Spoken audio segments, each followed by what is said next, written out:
La story nostalgie. La story nostalgie. Brice de Passe.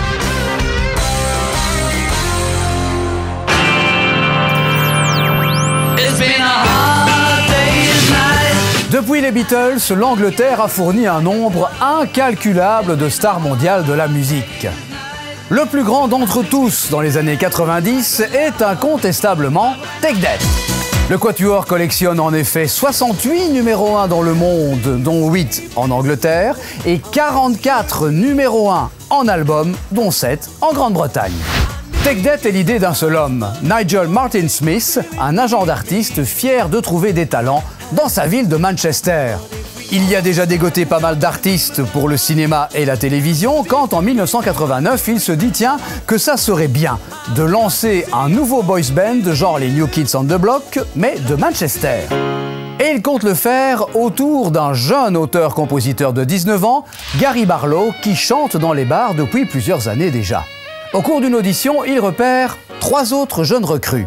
Mark Owen, 18 ans, employé de banque, Jason Orange, 19 ans, peintre et décorateur, mais aussi danseur, et Howard Donald, 21 ans, peintre industriel, mais aussi DJ et danseur à 16 heures. Le 5e, il le trouve grâce à une petite annonce. Il n'a que 16 ans, il danse dans les rues, son nom, Robbie Williams.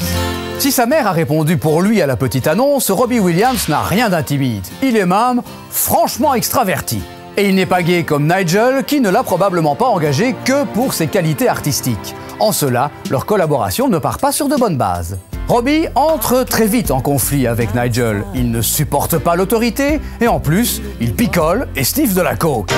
Le succès de Take That est pourtant gigantesque. Malgré les frasques de Robbie Williams, tout va bien jusqu'en 1995 où le drame survient. Robbie passe à 2 doigts de l'overdose à la veille des MTV Music Awards. L'affaire fait grand bruit. À la veille de partir en tournée aux États-Unis, 4 membres de Take That viennent trouver le 5e, Robbie Williams, pour leur dire qu'il y en a marre de ses absences aux répétitions et de ses bagarres incessantes. S'il le souhaite, comme il le clame dans les interviews, qu'il reste ici. Robbie accepte de quitter le groupe.